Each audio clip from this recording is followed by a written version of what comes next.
Good morning, good noon, good evening, wherever time and place you're listening to us from, straight from the 909.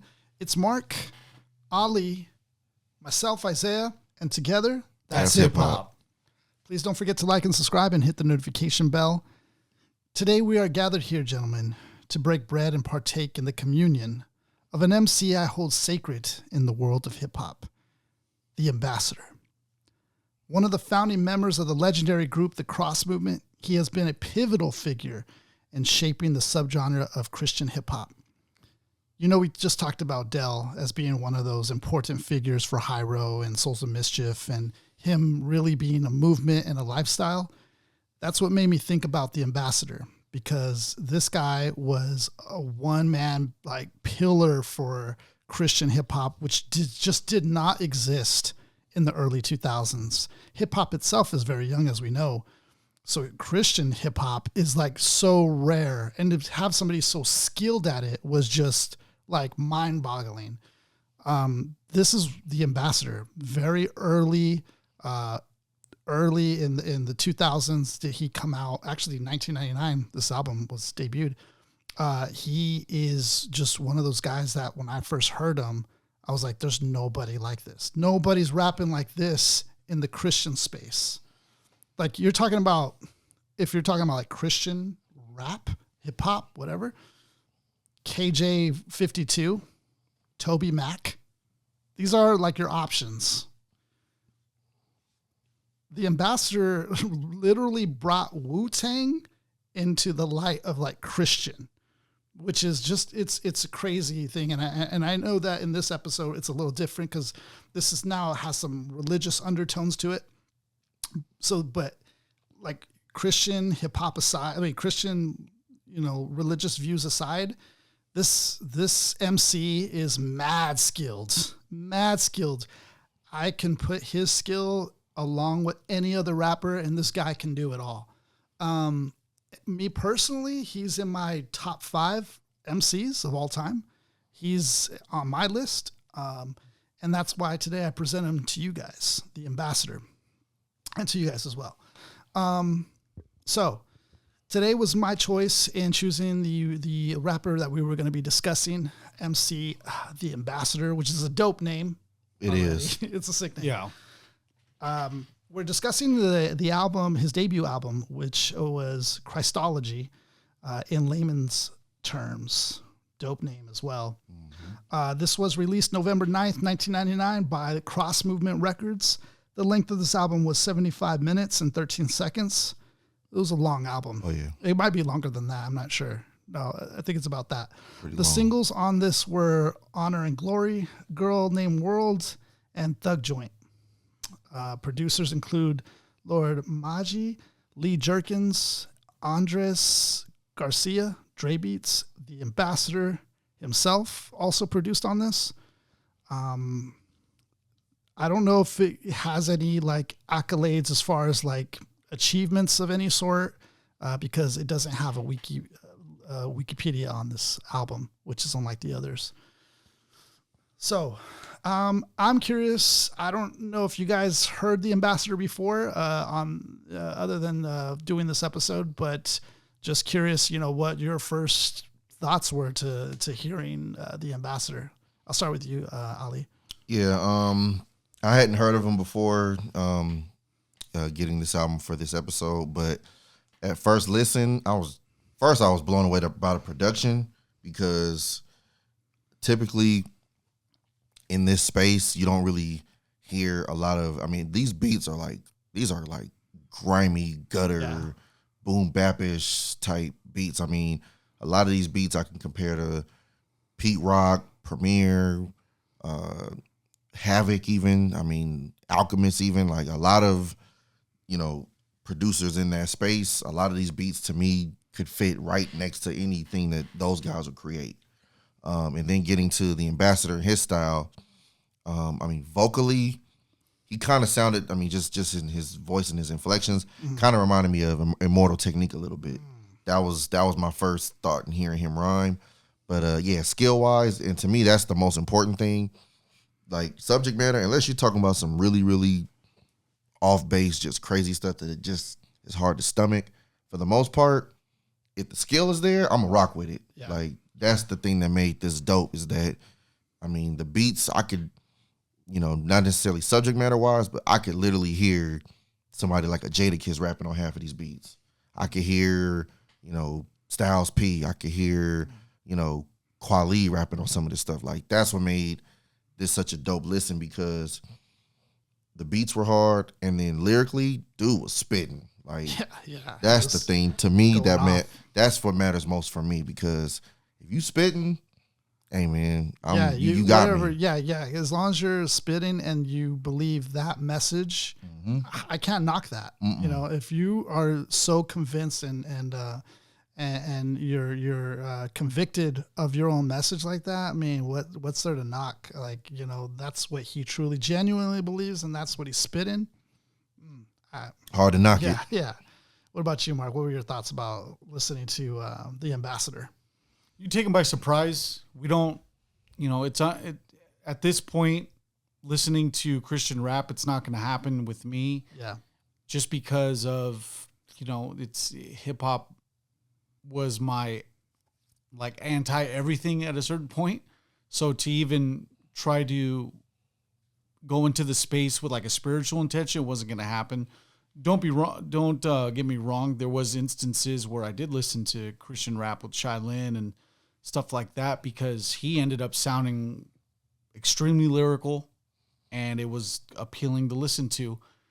And yeah, Shylin was another one of my favorites at that time too. It was very good. This one you put me on with. And when people listen to Christian rap, there's this unattractive undertone that it gives off to where it's like it kind of zones people off and out of that space. But with what we listen to, from a pure intent to just objectively listen, we're actually allowed in. Yeah. We're actually allowed in and we go in there with no bias, we're actually attracted to actually listen to it because we want to break it down. We want to figure it out. But I got to be honest, it had to take the invitation to to get there, to be there. But you mentioned all these factors that culminate with The Ambassador and the fact of the beats are on point. The beats sound like so-and-so. Yeah, hard-hitting beats. Off air, I even jokingly said that, hey, didn't Madlib produce some of these beats? Didn't Eric, then you came back with Eric Sermon probably did a beat. He did a beat probably on the low. But we say these things, and even I make a comment to where the gentleman kind of sounds like Inspector Deck. His delivery, some of his delivery and some of his rhyme schemes allow him to be confused. I heard Cannabis with Inspector Deck as well. Mm-hmm. The rhyme style is there for a lot of people to find comparison to, but he, like a gentleman, like an MC that's grounded in Islam, like an MC that's grounded in the science, like an MC that's grounded in whatever they believe in. This gentleman is grounded in his beliefs, and with hip hop being as part of with hip hop being this authentic thing, it's infused together. We're actually all allowed into it at the same time because we all have different voices to be heard. So it kind of takes the veil off of it being dope and rapping still on your Christian motives. And on top of that, I just like the fact that he's this curator. He's somebody who really believes in getting everybody together and believes on really living this out. And he's so committed to that and committed to those that he's rapping with. Similarly to Del. Del, the Homo sapien, was like that with Hyro, and he rolls with them. That's the ambassador. He rolls with this crew, the cross movement. I really love that. It's sad that groups start to kind of fade away after this and start to tail off because I love the whole group, time when that was a thing. There was MCs that I was introduced to through the cross movement, which include Enoch, Fanatic. Those two particularly kind of hold a place for me. Shylin, he wasn't a part of the cross movement, but he was generally featured along with them or, in that proximity. There was another guy. He was their Capadonna. Yeah, basically. An affiliate.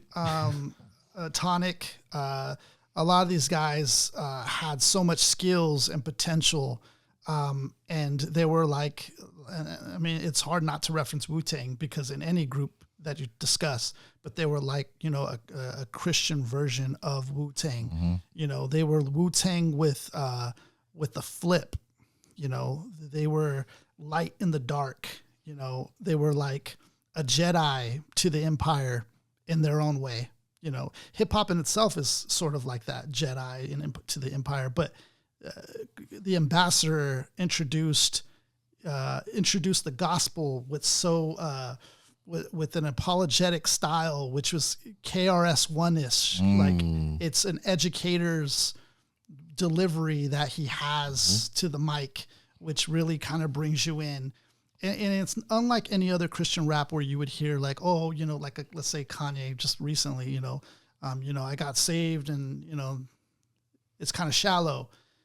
The ambassador goes deeper and let's talk about doctrine. Let's talk about fundamental beliefs. And he was one that like really believed in that and got educated, like literally, you know, went to seminar school or whatever. He got really educated into it.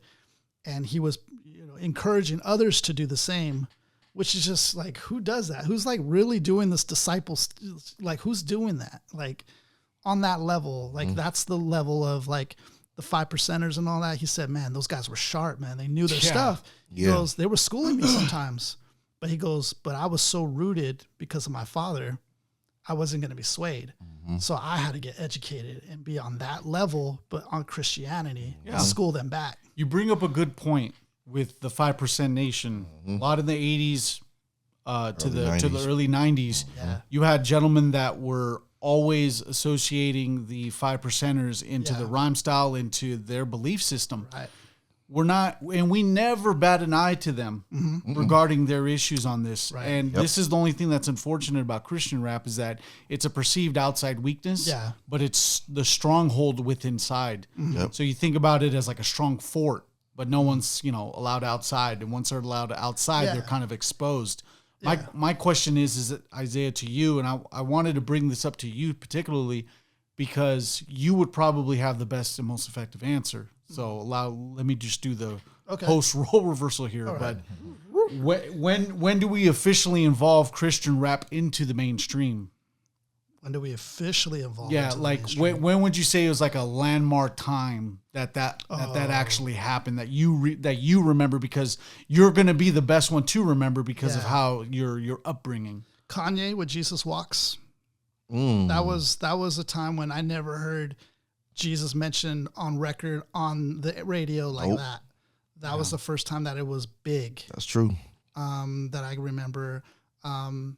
Other than that, I never took Tupac for a Catholic when he even did Hail Mary. Tupac was a good one. Yeah, Tupac was a good one because there was, you could tell some spiritual, background. Yeah, there. I'm thinking more.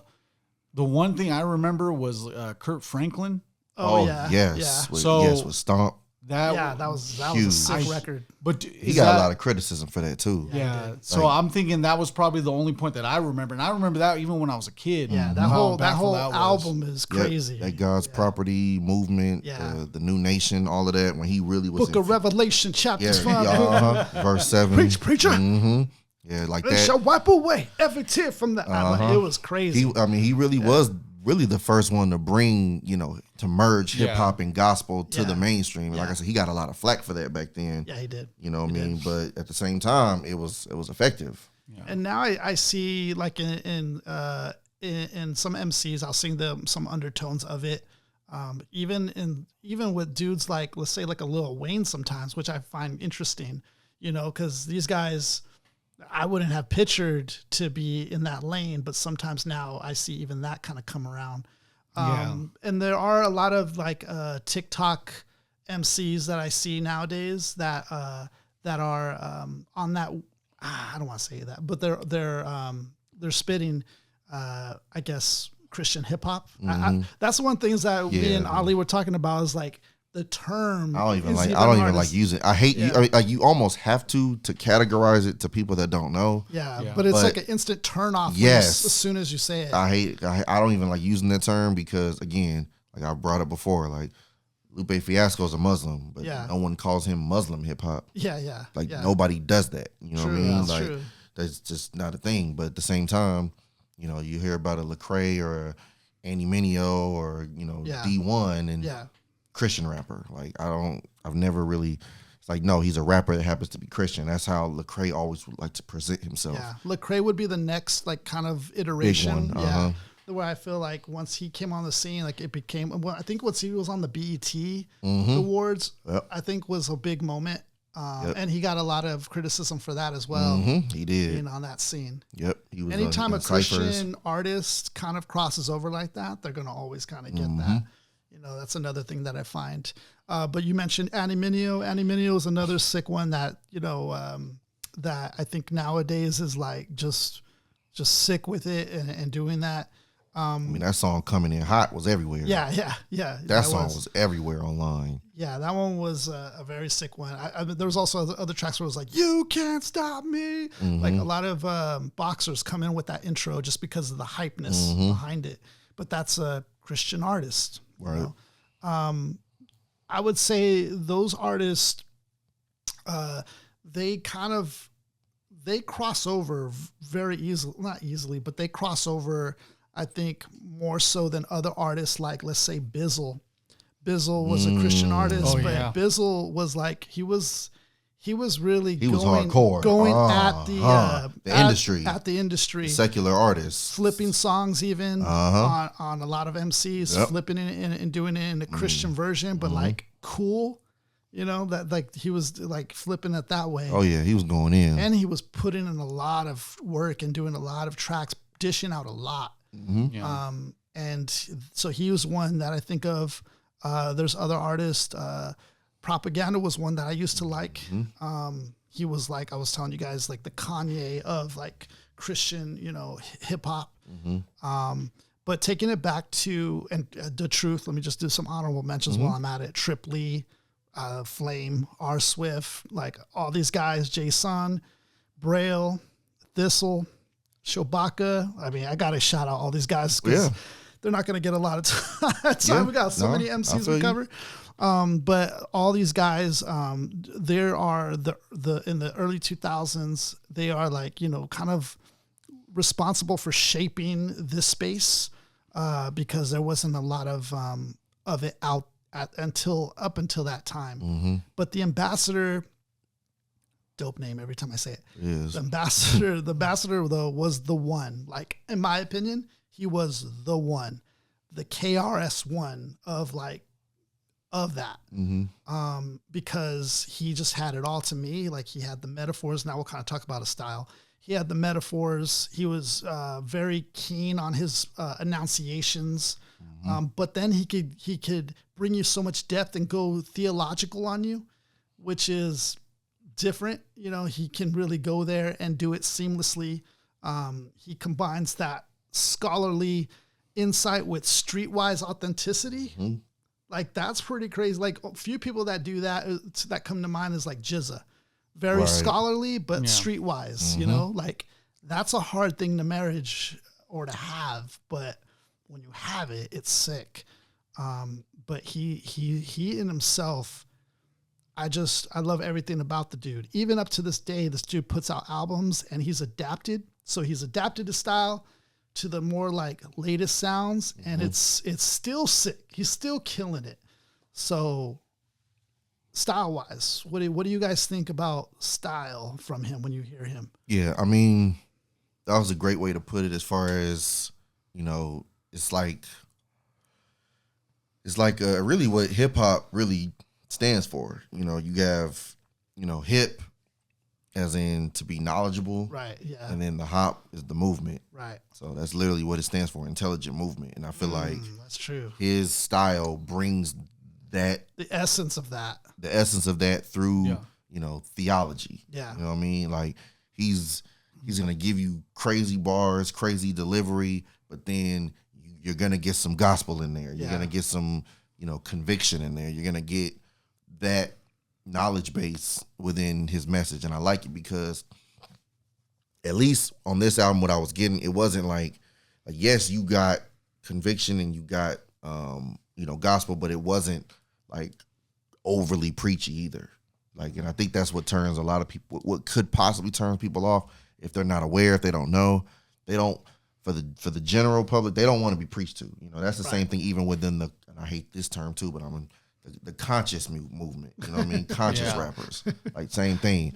That's somewhat of a turnoff. They don't want to hear somebody telling them how to think or what to do or how to move. Like, they don't really want to hear that within their music. For the most part, people just want to be entertained. The ambassador did it very delicately. Very delicately. You know, and that's what's even like... Just enough to get some of that medicine in that candy, but it wasn't so much where it was like, okay... I'm preaching to you. Right. Yeah. It wasn't that. That's what I liked about it. Yeah.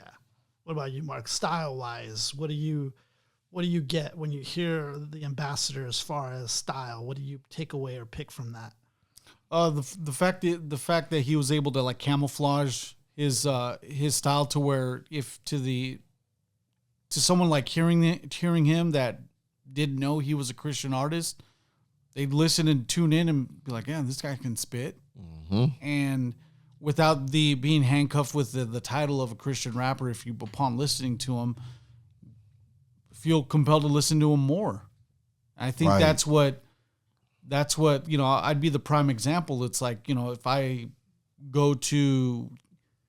this was the early 2000s and I'm at the Virgin Megastore looking at the genres, there's going to be two separate hip hop categories. There's going to be Christian hip hop.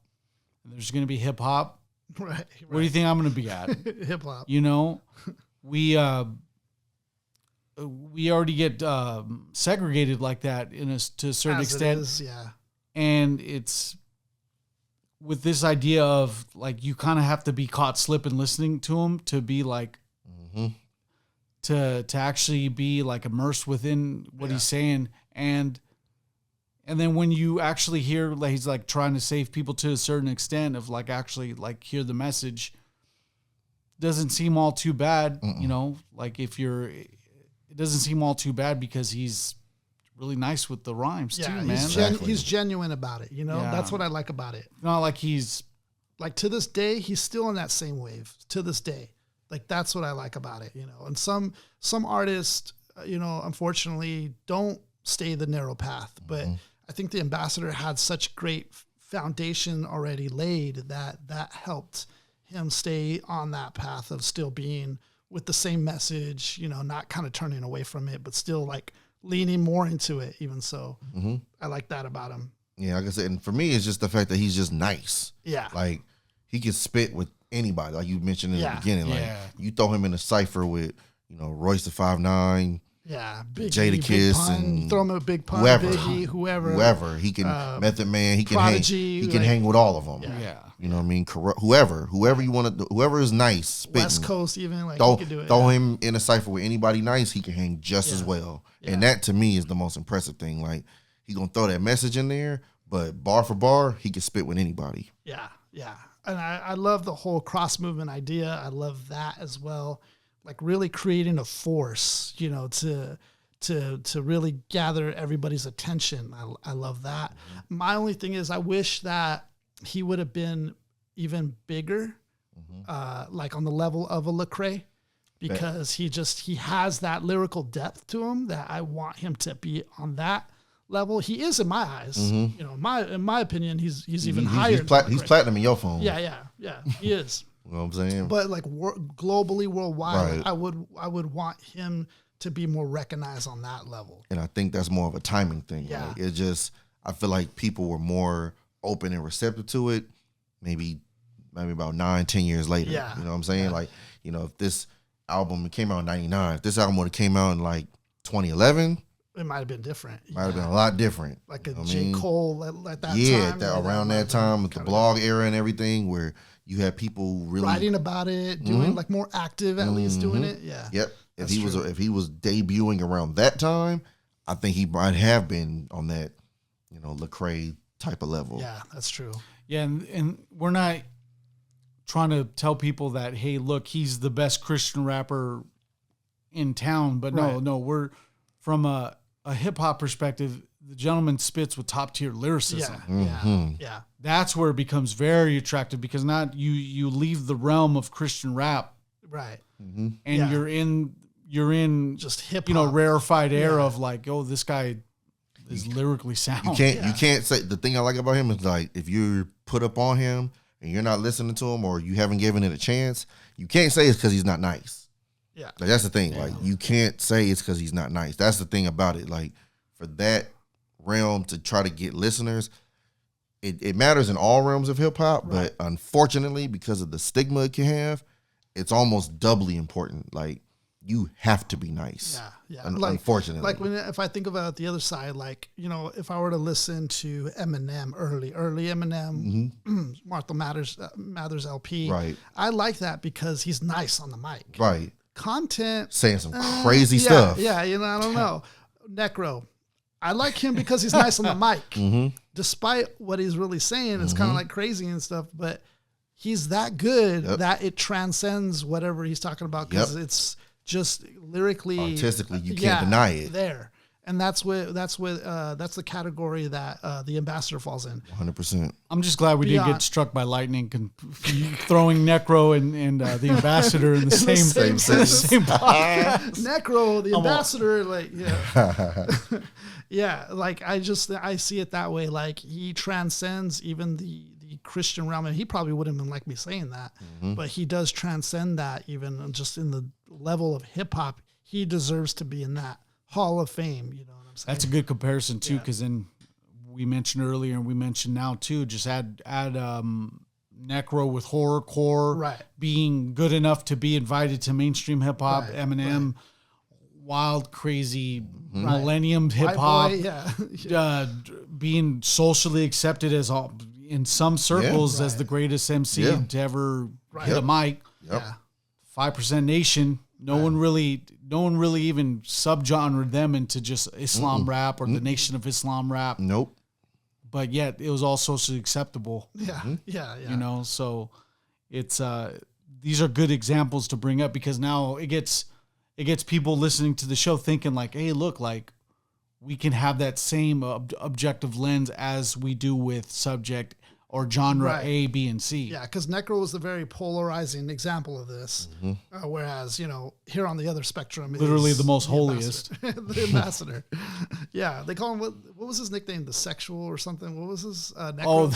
I forgot what it was. It was like something sexual, Mr. Sexy or something. Oh, the Sexorcist. The Sexorcist. Oh, wow. There we go. Sexorcist. There we go. Yeah. So we go from the polar opposite of that to like the ambassador. You know what I mean? It's still all hip hop. Absolutely. So we're going to talk about the album cover now. The album cover, I'm going to describe it for those who are listening. It's in this tint that you would see maybe like on an Instagram. It's like a yellow tint, and it's the ambassador. He's kneeling down, kind of like on, I don't know if it's like he's on a pavement of some sort. He's wearing the classic Tim boots.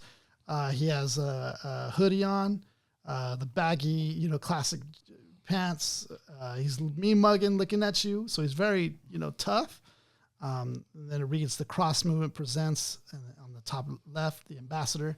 In the center is Christology in layman's terms. And he has the Holy Scriptures, the Bible, laying on the floor, like ready to just go onto your level and bring it to you, raw. That's what I kind of gather from that. What do you guys kind of take away of this, just looking at this album cover? I mean, I was curious because since I hadn't heard of him, I had to, kind of look him up to see where he was from. Yeah. So I saw he was from Philly. So now seeing the Timbs, it kind of makes sense. Yeah. I said, okay, this is very East Coast sounding. I knew, because I listened first, then I found out where he was from afterwards. So I was like, I guess, and to that, like, he started in Philly. I guess his father took him to New York, so then he started living there for some time. Okay. And then I think he went with his mom's to the South or something like that. Okay. So he kind of been in all those been kind around. of parts. Yeah. But yeah, I would say sonically, for the most part, very East Coast sounding album for sure. Very East Coast sounding for sure. And again, the brief kind of clue in the album is the Timbs. Yeah, exactly. You see the boots. He's kind of telling you without telling you. The album has like, if he's looking at us, so this kind of looks like a point of view of us, like either praying down on the ground and then looking up, and he's like giving us the word of God. Okay, I see you. So it's because he's looking directly at us. It's not. This actually shows that, like, okay, now it's perspective. We're actually at a lower angle to him. Yeah. And what is he doing? He's probably praying over us. Yeah, I see what you're saying. That perspective is interesting. Yeah. I see it as he's leveling with you. He's bringing the word of God to you on Whatever level streetwise. you are, You know what I'm saying? Like he's bringing it on that level. Yeah. Which I feel like is dope because he's coming he looks very confident in what he's speaking on. He looks intelligent. Like you gather all that just by his pose. He has the fists. Like he's very confident and bold with it, which is dope. With the term Christology, it does prompt you to believe that he's going to give you an education of like sorts. a theological discussion on it. Yeah. Yeah. Yeah, because it's not just like Christianity. It's Christology. There's a whole The study of. study of. Yeah. knowledge. In layman's terms. Yeah. Christology. Let me break it down for Break you. it down to a level you can understand. That's cool. Yeah, there's something dope about that. So yeah, I mean, I guess we just kind of tied it right there. The title of the album with And his MC name's inviting. Yeah. Because imagine if like you just catch somebody, hey, who you listening to? Oh, the ambassador. And then you kind of feel like, should I know him? Right. Yeah. Like, am I hip hop enough? Yeah. Should I know Did him? I miss the boat? Then you're like, Yeah. oh, dang, he is nice. And then he's like, yeah, he's a Christian rapper. And after that, it's like, it's up to you to be like, man, he's still nice though. Yeah, he's kind of like an Apostle Paul with it. Like the way he can single-handedly spread this message in a powerful way. Single-handedly. Yeah. That's what, the Apostle Paul did in according to the Bible. Very big influence in spreading the gospel. And in this way, he's like spreading the gospel, but like through hip hop. Yep. You know what I mean? And I think that's one of the things that I heard him say was like hip hop has been used in such a way where they glorify different things. Right. And he saw that at an early age and was just like, let me take hip hop and let me glorify the Father and show people, like a showcase of who he really is through the means of hip hop. Yeah. Because hip hop is used that way. And I think Lupe Fiasco's talked about that as an educator. These guys are like educator MCs, I would call it. Lupe Fiasco talked about like you could communicate hip hop to anybody to dance. It's teaching some how to dress. It teaches you how to walk, talk. Like hip hop is a means to teach. And that's the vehicle that the ambassador is choosing to use here, but to spread the gospel in, just like what this in 1999 is like, it's too much. It's too much, too early for his time. Right. He should have been, like dropped, like you said. I'm telling you, if he came out Mid-2010s. about 10 years later, he'd be on a whole different plane. It's just at that time, folks weren't ready for it yet. Right. They just weren't ready for that level of conviction within the gospel. I saw Mark's failed attempt at trying to charge this phone, but foolish. The charger is just like short enough where it can't read. It literally that cord is short. It's too short to box with God. Knowing this, I'm just like, oh man. Yeah, you just let me. Well, it's fully charged, so you're. All right. Oh, okay, good. But so we just talked about the album cover. I think it's a dope album cover. Great way to introduce us into for a debut album, The Ambassador, and like who he is. Like it's a great intro of like, dang, this dude's raw. I'm bringing it to you straight. So this is a good turning point where now we're going to get into the lyrics of 3 tracks that we're choosing. We're going to go ahead and read the lyrics and just kind of go more in depth to what exactly the ambassador is saying and bring them to life. So for those who haven't followed us yet, this is a good time to go ahead and hit the subscribe button now. Hit the notification bell. We are currently on 530 subscribers on YouTube. I'm not sure what our number is on Spotify and Apple Music. I'll get those numbers later. But if you're not following us right now, now's a good time to do it. If this is your first time listening to us, we're discussing not only just albums, but we're discussing particularly the focus of hip hop as a genre and going into these artists and talking about their style, their delivery, their cadence, their flow, the metaphors, like all of that. So we're going into that, and we're also reading the lyrics, getting more deeper into like what are they actually saying.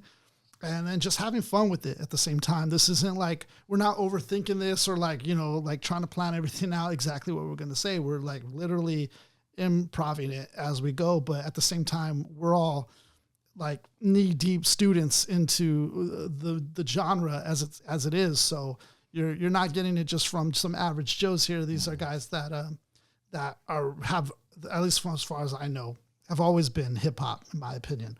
So hit the subscribe button. Now's a good time, and leave a comment, share, all that good stuff. It's because of you, that's really going to be the reason why we go so far. Also, I want to plug in the middle here. Mark, he has a pin business that he's currently operating, and we live in Cali. Bills aren't easy out here, man. And we got to hustle and do what we got to do. Absolutely. But on top of that, Mark is dishing out a dope product, which goes for anybody, especially the summertime. You need to swag up. You're lacking in your packing, and you got to swag up. Mark's your plug. Let them know, Mark, where they can find you at. And make sure to hit up the notoriouspin.com for all your pin apparel needs. You got something to either put on your hat, your backpack, your jean jacket, your cork board at the house if you collect pins yourself, all ranging from 90s video games to we're starting to do a lot more pop culture too. So make sure you guys tune into and oh wow, you still have the Notorious Rock? This is a throwback for sure. Rock goes my life. Ladies and gentlemen, this is the actual treat that Isaiah didn't even let me know about. But I'll show you real quick. This is the Notorious ROC. Sick. Hey. We had Rocco in a Coogee sweater, little sweater and some Air Max.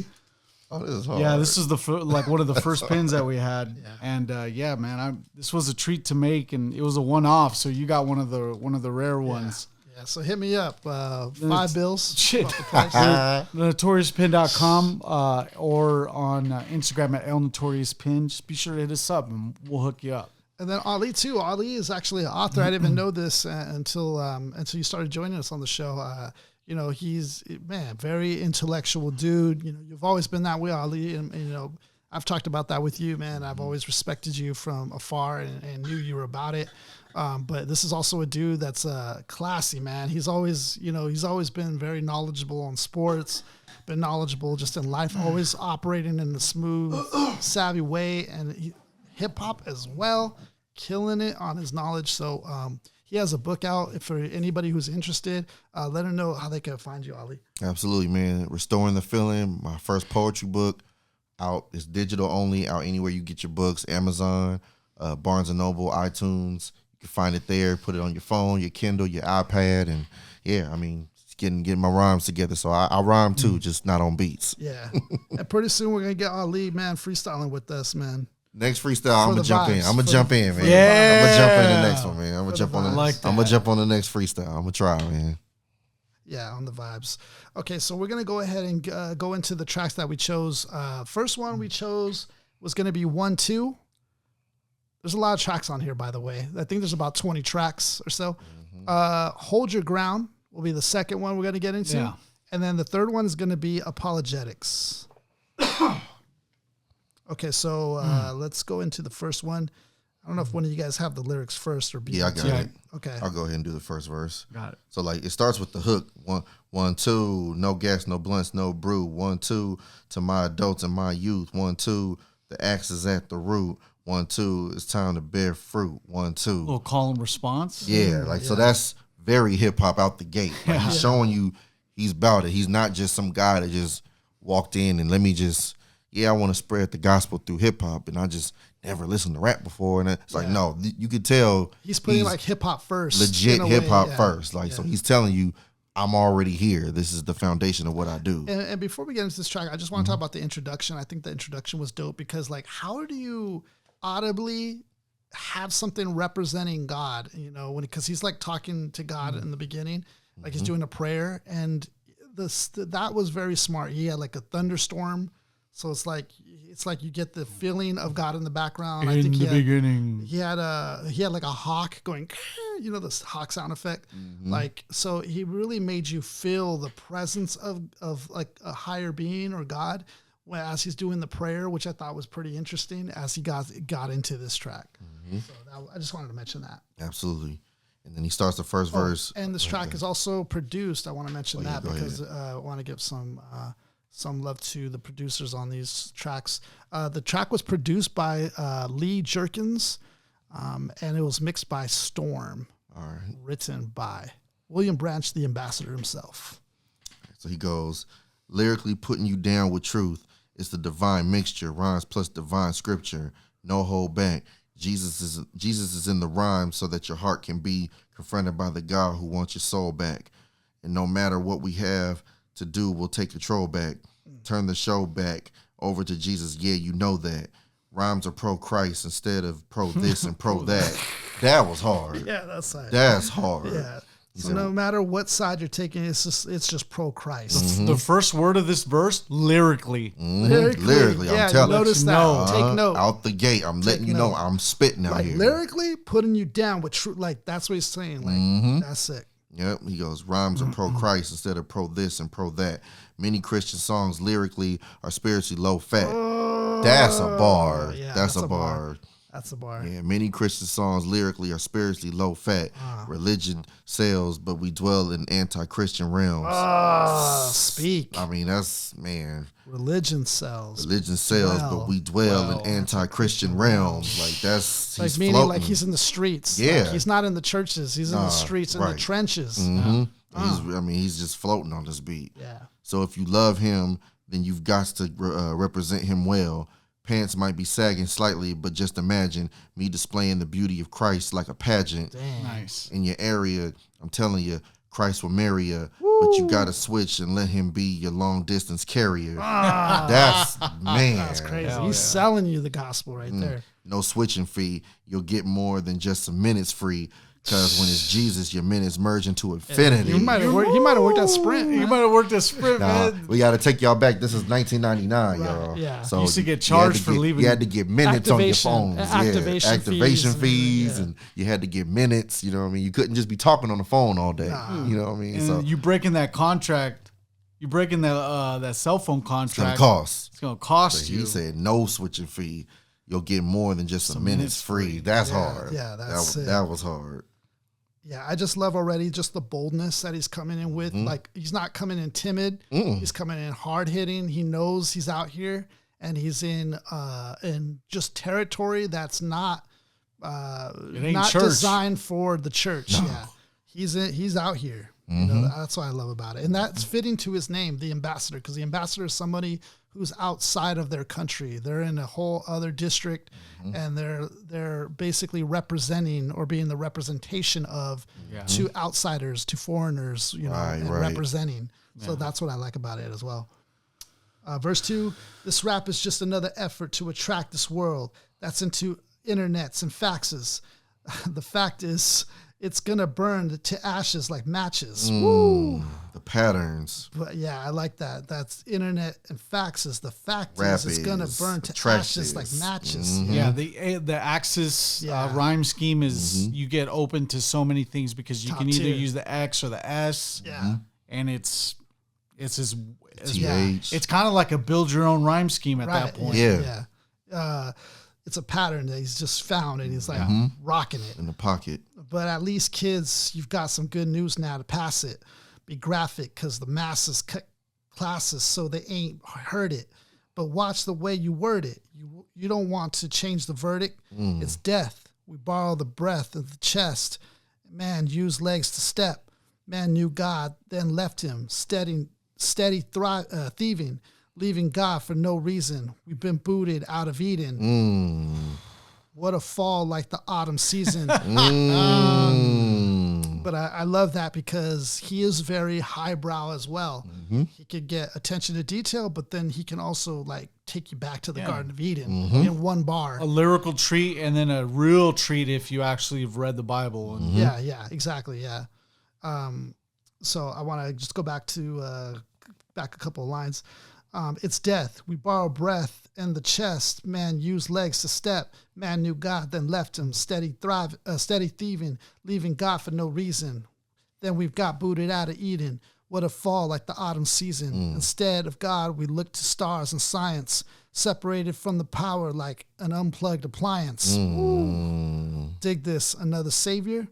Check the script. It's the myth. It's like pig's fist. It don't exist. If you find a witness, don't forget this. The devil's in the blinding business. The counterfeit shining business. Punchlines galore. Yeah. His punchline game is crazy. I just like the way that he is like introducing you to the Savior, right? And I speak objectively in this situation for those who do not, or who don't want to feel like they're being like preached upon, because I'm looking at it objectively as an MC. Like, I like the way that he presents this. Like you said in the beginning, he's not preaching at you, but he's doing it in a very delicate manner that's like, nah, check this. Like, just give it a shot. Check me out. Check what I'm saying. He's not saying like, you need to listen to me. Right. Like, he's like, check it. Like, that's dope. Yeah. Verse 3. Oh, you guys set me up with this one. Understand, sin sack, man, you need a doctor, my knocker. Better call on Christ only, he got you. We all need a substitutionary bleeder. Ooh. Dang. Who says that? Substitutionary bleeder. So he's saying Instead for of the God sacrifice? Sacrifice from Jesus. Wow. Sin draws the blood from men like a mosquito. Blow your knee to the great hope. Bow your knee to the great hope. That kind of, I read it like that because I'm thinking of like high draft picks, like sports. So blow your knee to the great hope, but bow your knee to the great hope. Jesus the scapegoat, not hard to find like bad school kids with fake notes. Isaiah. Some reject Christ because it's so popular, unaware his death is stopping the wrath of the holy God from dropping you. God, hope the good news starts rocking you before the last TikTok from the biological clocking you. Wow. Dang, so he even had TikTok? 99? Dang. Back then. Retroactive bars. He's prophesying. Dang. He's Prophesying TikTok. This is the second instance of the retroactive No, bars. but I like the fact that he's conscious of time itself, and because this brings me back to rappers like MF Doom, the talk class like that brings me back to that. Like, he's on that same plane of thought too. I like that. Oh, it's sin sack, man, acting autonomous. You say you want to trust and believe because it's synonymous. Admit it. He died for sins that you committed. You did it, but if you trust Christ, then he'll forget it. He's with it. Consider the price, but he's still fitted. But still he fitted his deity inside humanity just for the visit. When the issue of paying for sins comes up, even giants jet. In the gardens, they say nix that. In Shea, they say we ain't met. Love the bars, the sports bars. A blood sport with such a display of skills, because even in Buffalo, they know they can't pay the bills. Ooh. That was hard. So, that sports scheme, that was hard. That's an excellent example of like letting you know that he's just beyond a good Christian rapper. He's a fantastic. I really rhyme out here. Giants jet, the Garden, Knicks, Shea Stadium, we ain't met. Like, that's all of those New York sports references, and then Buffalo Bills to end it. Like, that was hard. Sick. That was hard. Yeah. Speaking of Giants and Mets and baseball, we want to say rest in peace, Willie Mays. Yeah, that's a good segue for that. Absolutely. Rest in peace, Willie Mays. A legendary man, and then that's a big loss. Super legend. He was 93. So we move on then to Hold Your Ground as being the second track that we chose.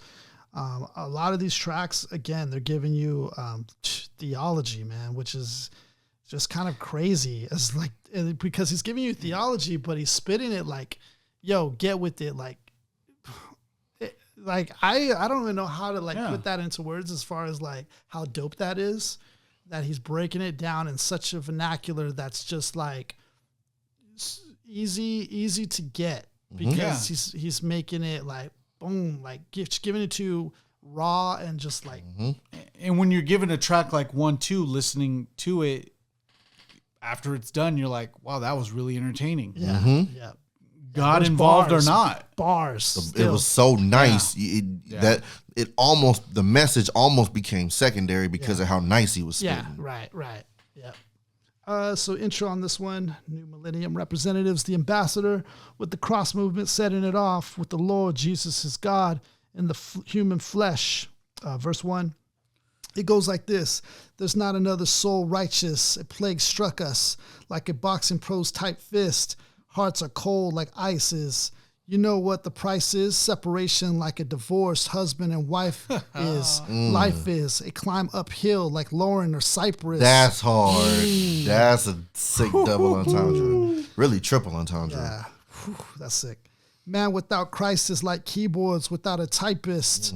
God's grip is with sin, and we know seem to like it. And we who seem to like it instead of snipe it. We'll call Williams so he can hype it. Hype Williams. Dang. But if you saw the measuring rod that God was holding, you'd know the fall shorter than Webster and Gary Coleman. The whole man. The whole man, mind, body, and soul, sin's controlling. It's like you programmed and need cleansing like a colon. Hit the dugout. Because ever since we told God to butt out, we've been scoreless like a whack team. That's being shut out. Mavericks. We cut out God like a coupon. Too early. Won't trust him like we won't two cons. So days are gray like poupon, full of pain like a toe and two corns. I love that syllable play right there. With small, it's that scheme, with small shoes on.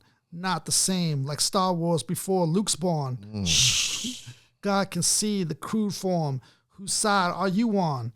Infinite wisdom versus the brains of a newborn. That's dangerous, like unskilled men putting a roof on.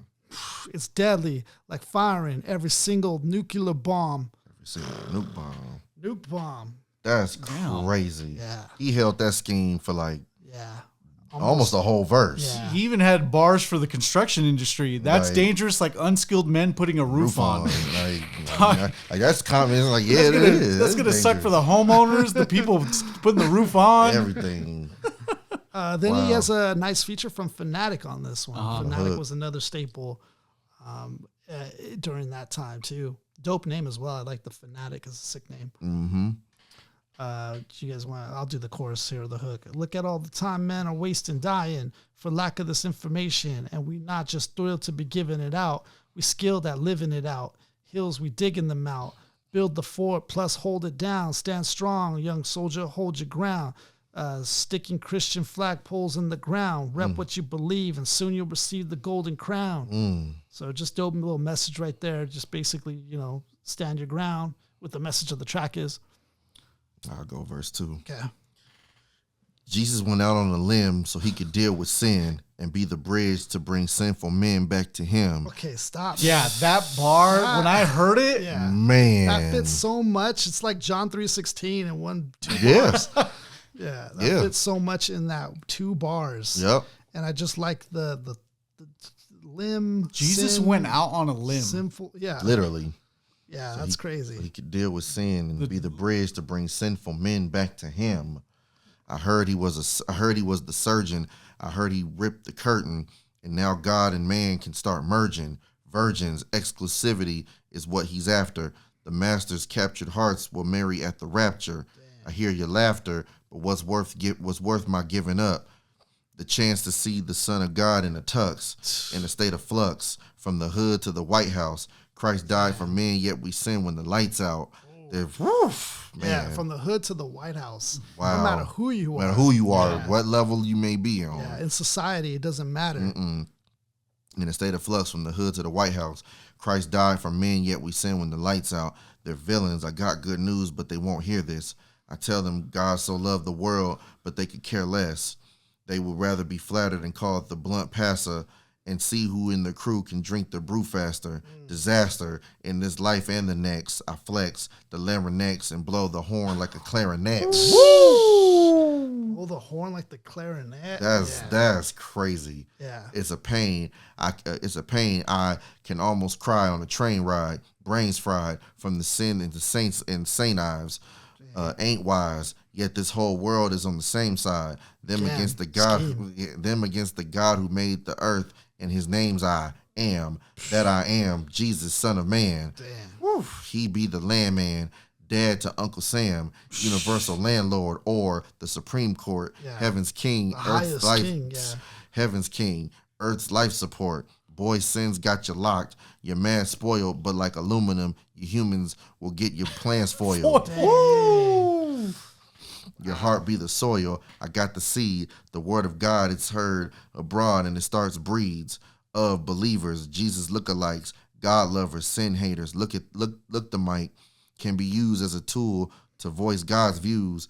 Jesus must be the choice all choose, all lose. If they snooze on the one bruised, arms too short, you can't fit the sun's shoes.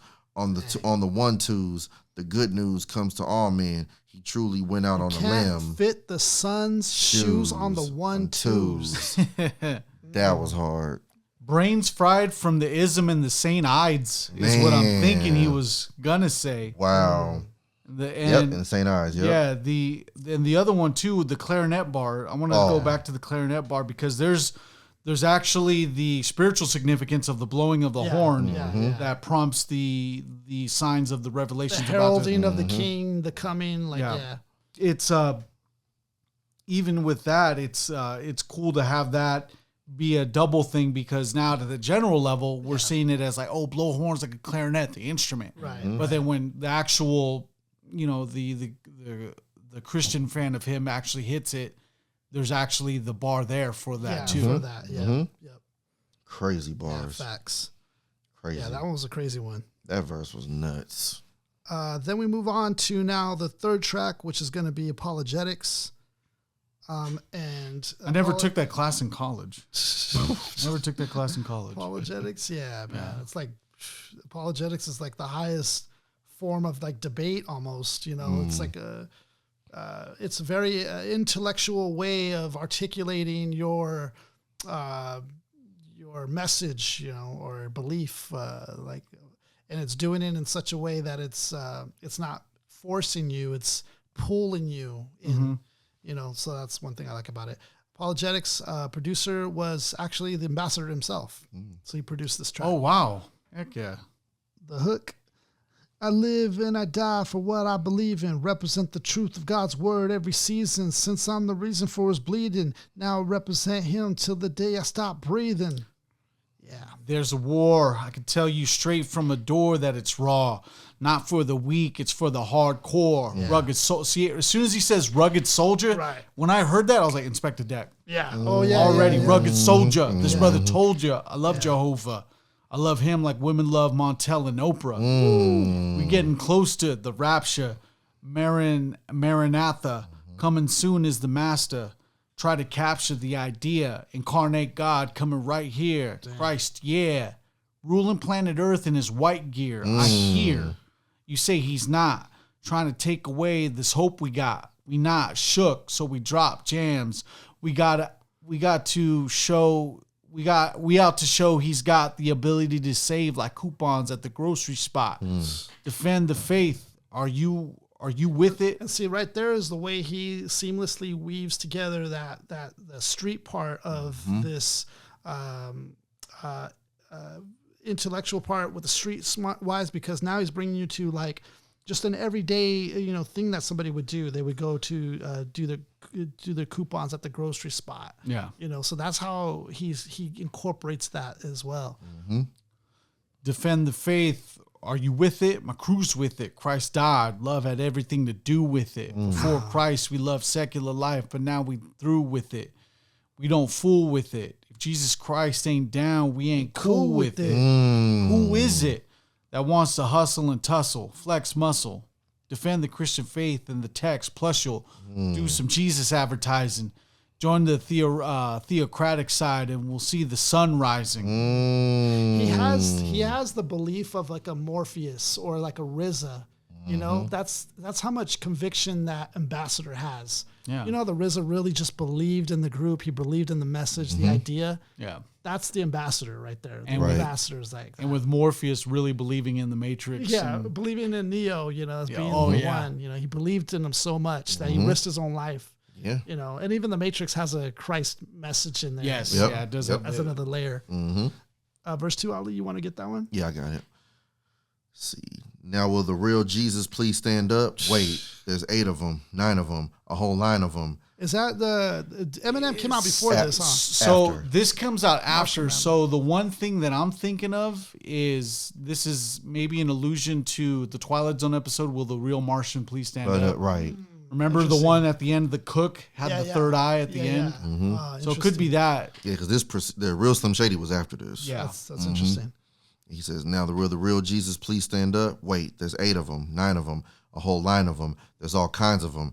Is it the one with dreads or the blonde head, the one with blue I eyes, love how I broke this down. Yeah. or the one hanging between those two guys, or the one that they say is just a prophet? He's nothing special.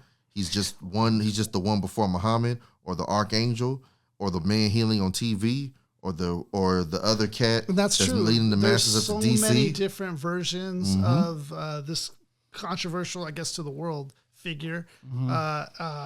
I don't think it's controversial to me, but you know, for a lot of people, he is a controversial figure because there's different perspectives of who this man is. You know? Yeah. So I love the way he broke that down because it's true. There's a lot of different versions. Yeah. You know? 'Cause and they even go into the respect of even acknowledging Muhammad too, because even in the Quran they do acknowledge Jesus They do. Yep. as a prophet. Right. So it's kind of like giving the nod to them, giving the nod to almost everybody at a general level of like, who do you believe is? Right.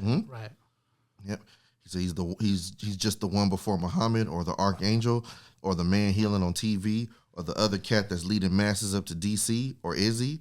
The eternal God of all creation, Lord of all nations, the sovereign, even the boss of Satan, the one making the world spin, keeping high winds twirling while he's getting it on in the whirlwind. He made the sheet that made the fur for your shearling, even made the oyster that made your pearls in. Matter of fact, he made your boy or your girlfriend strong enough to put Jupiter on a bar and start curling. Woo!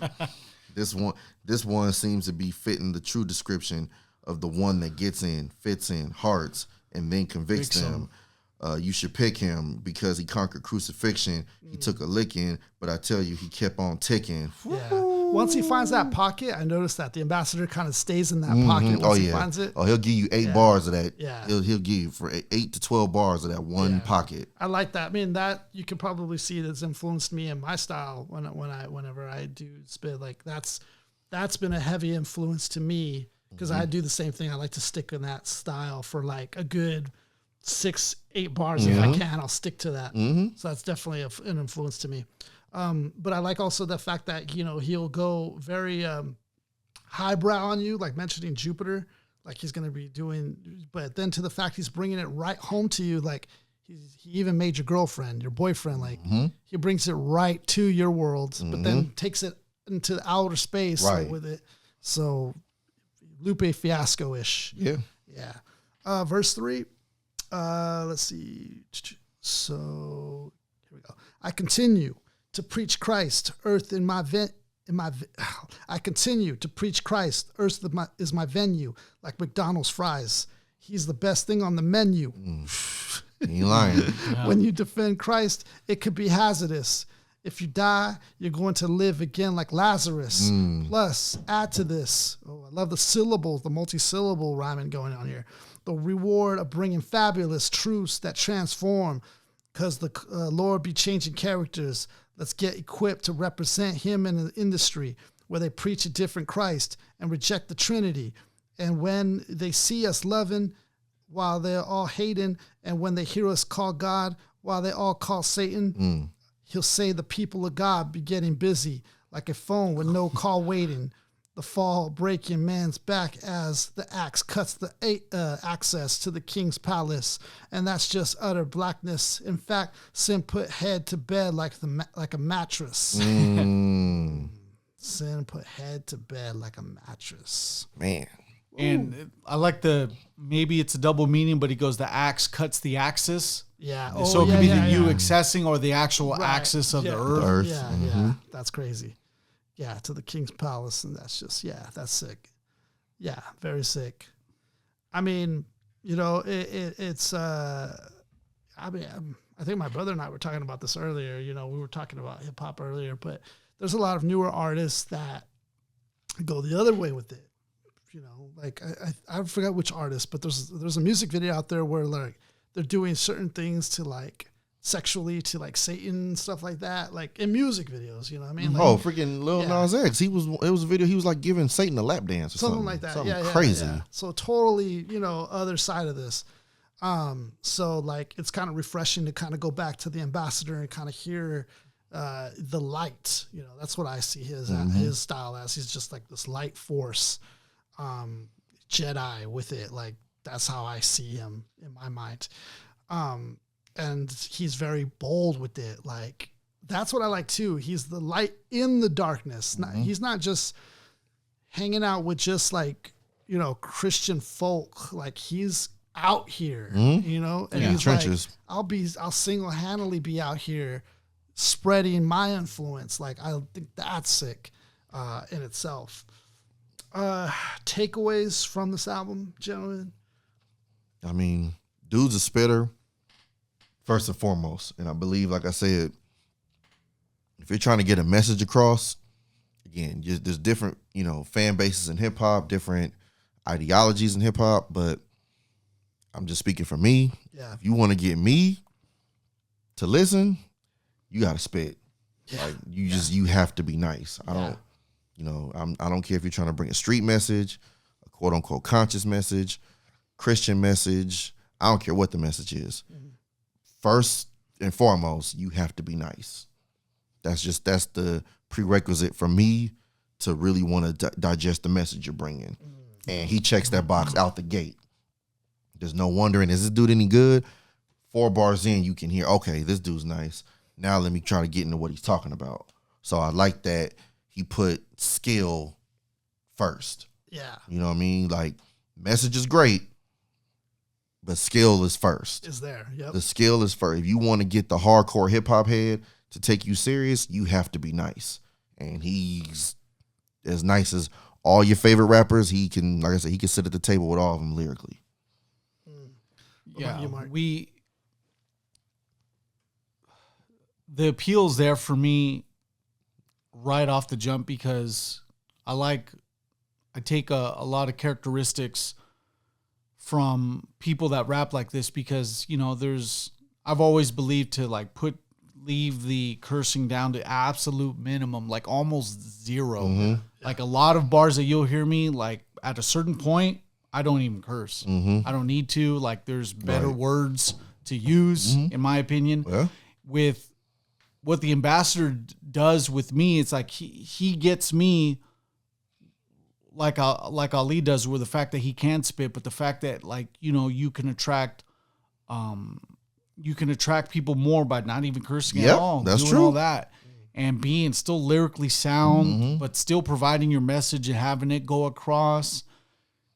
I'm glad you brought this over to us because it's refreshing. Yeah. It's refreshing to hear because there's times where we listen to Eminem, we listen to Big Pun, and they're just like on very, you know, they're on very graphic imagery. Oh, yeah. That sometimes it's like, it was cool when we were in our 20s to talk about, but present time, present day, it's like, that's not me. Sometimes it's overboard. Yeah, that's something I can't really like fully associate with anymore.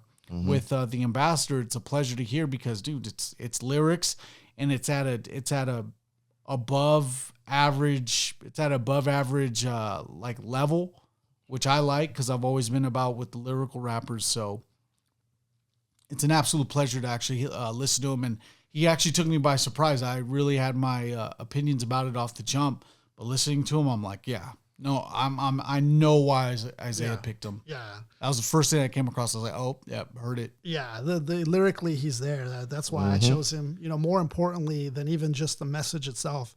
I mean, the message I'm all for. So I'm like, I'm like totally in agreement. But like objectively, outside of that, the reason I did choose him was because lyrically, this dude brought it. Can't deny it. Yeah, and that's what inspired me at the time, because at that time, that was when I was getting more committed, you know, into church and about that, where I was really kind of stepping away from like a lot of things that in my life that I felt, you know, I just needed to change. And that's when like the Ambassador really kind of had an impact on me, just in my life, you know. So yeah, so I always see him in high regard. I think he's one of like the top like to do it.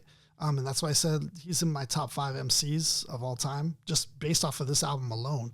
But he's still killing it. Like I said, till this day, this dude's still killing the mic. Like I've heard a lot of his stuff like up into the most recent like 6-7 years back. He's still killing it. And then just dope dude all around. Like I've heard him in interviews, you know, very smart, articulate individual who can really break down why he believes what he believes. And that is dope, you know, because it's one thing to say you believe something, but to articulate that is another, you know. Yeah. So dope lyricist, MC, deserves all the praise as being an MC. And we're not handcuffing him to just Christian rap no, this dude is an MC, killing the game, dude, killing the game. So peace to the Ambassador on this album. Check it out. There's a lot of tracks here you can really dive into. And this is just his debut, mind you. So he has other works as well that you guys can check out.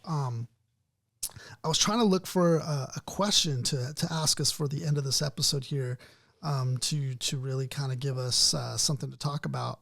But I was running into I didn't get time to do this, so I guess I'm gonna try to say a question just off the fly. When it comes to hip hop,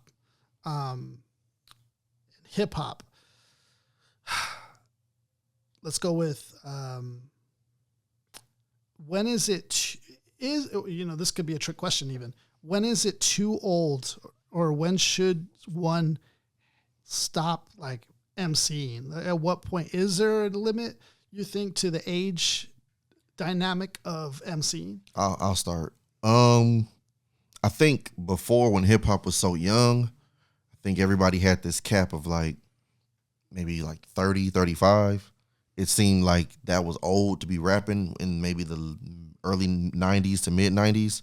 Like, I think that's why a lot of the great MCs from the 80s, by the time we hit the mid 90s, a lot of them aren't as relevant anymore. Yeah. Just from the simple fact that nobody had even really seen what a 35 or 40-year-old rapper looked like.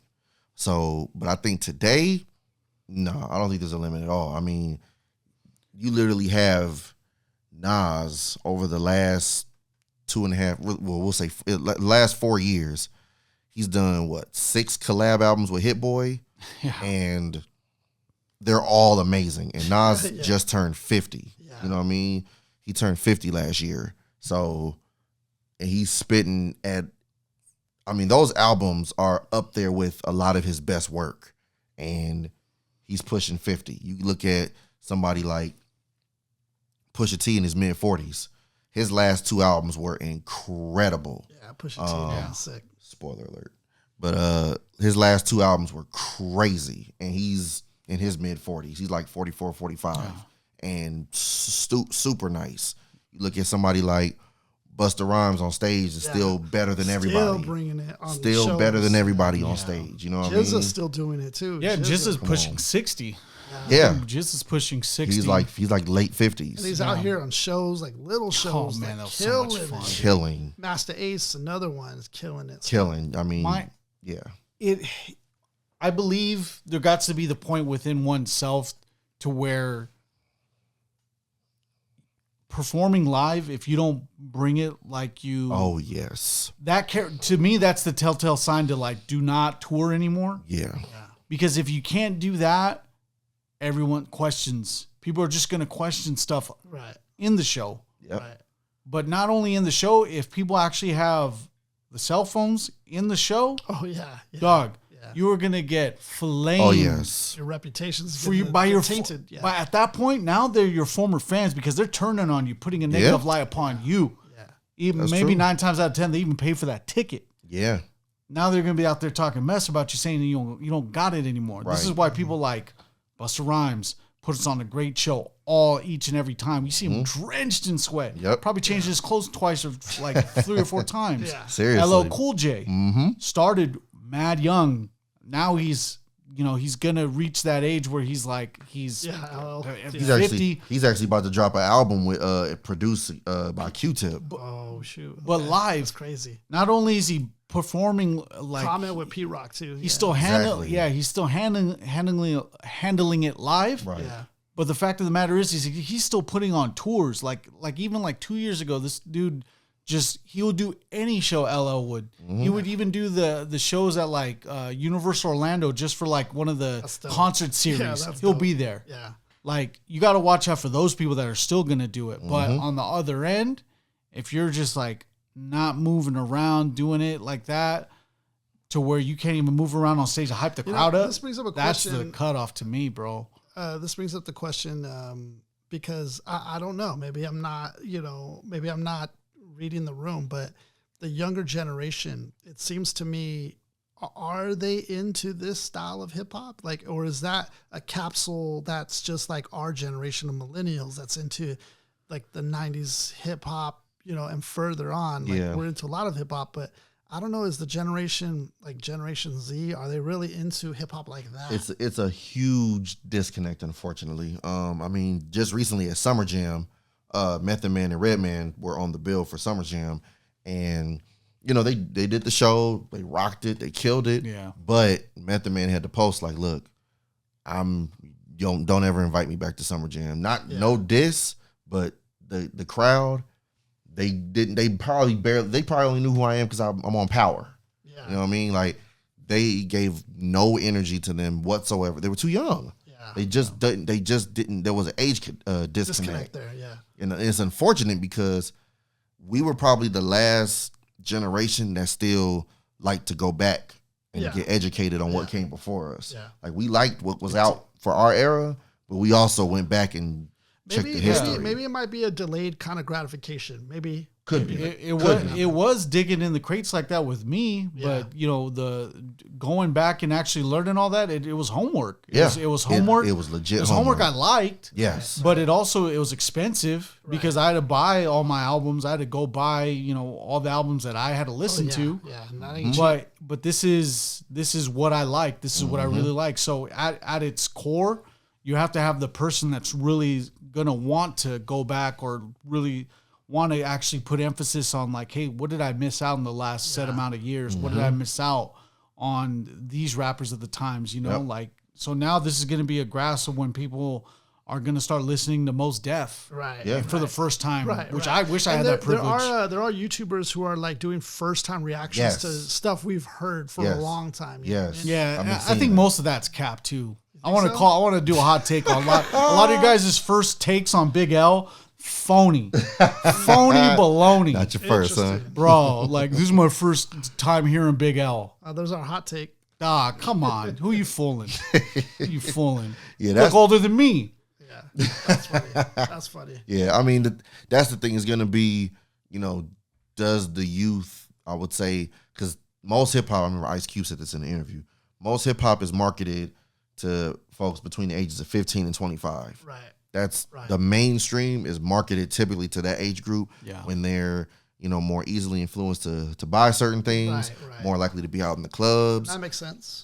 All that kind of stuff. Right. So the product and all that, yeah. So for that, that age demographic, it's to see, are they willing to do the homework to go back and check out? And again, I'm not even talking about 80s. I'm talking about 2000s. Yeah. A lot of these younger kids, if it came out before 2010, they don't even care to check.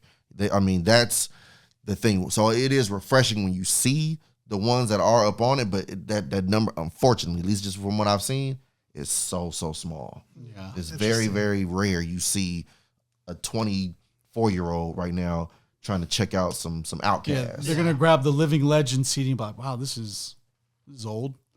Yeah, we'll see. Yeah, for our viewers out there, if you guys are in that age pocket, let us know. Defend yourself in the comments. Let us know. Let us know. Prove me wrong. I hope I'm wrong. Because we definitely want hip hop, man, to be stronger than ever. Yes. That is our great hope, and I think it will. That's my prediction. But I wanted to live. I wanted to live beyond us, man. Yeah, it's peaks and valleys. Of course, it is. And I we can't. The evidence strongly suggests that we are in one of those valleys. Right. But what happens after the valley rises up to a great summit? I don't know if that summit is going to include great lyricism once again. You know, there's only a few of the torchbearers for that. Now, back, 25 years ago, there was quite a few. Right. But I don't know if that summit is going to include lyricism. Right. But there will be a summit of sorts for it. Yeah. Right. All right. Well, great topic. I hope that our listeners, again, sub. Right now, we are on the way to the new goal is 600 subscribers. And we are continuing on to the path of, to this journey of listening through hip hop. Yeah. So if you haven't already done so, please follow us. Please check out El Notorious Pin. Check out Ali's book. And hope you guys have a great week. Mark, go ahead. Drop it on them, man. To the MCs, drop a mic, drop a like. Make sure you sub before we start getting our Blue Chew sponsors, our Twisted Tea sponsors. Because at that point, it's on. Yeah, it's lit. At that point we're on. We don't know you guys anymore. We're just we'll keep it hip hop still. yeah. Positive.